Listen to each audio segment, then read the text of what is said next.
Hi. So in this video we will learn about Socratic questioning. So Socrates was a philosopher who was focusing more on questioning rather than just believing.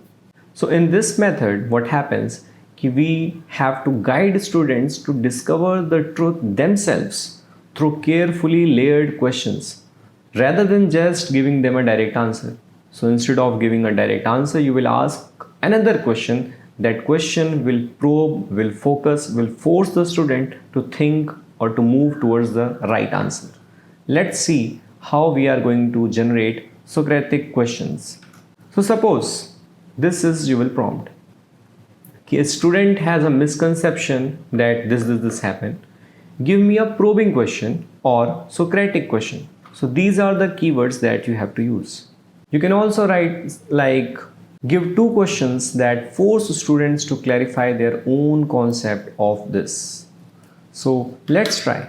So let's try this activity. So the goal is to, if the student is stuck, so without giving them the direct solution, you have to provide a probing question that will help them.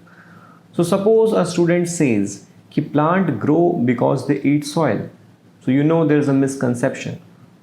So we are going to get some probing question using AI. Let's see.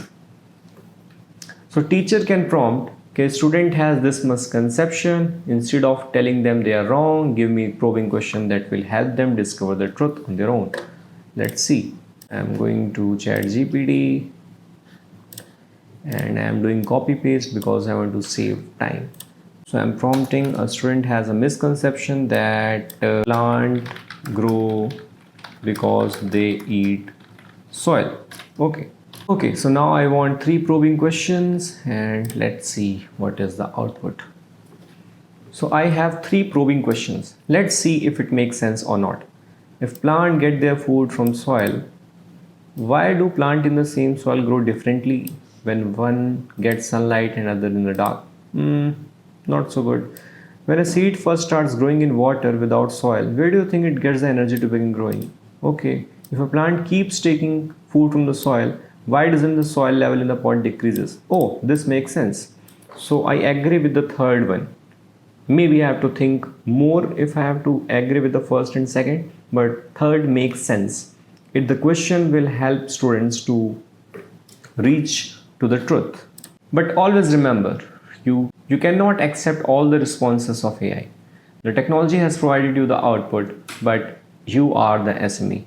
Human in the loop is required. As a teacher, it's your duty to check whether this makes sense or not, verify, and then move in the classroom. So here ends the module 5. I hope you are enjoying the course. We'll see you in the next video.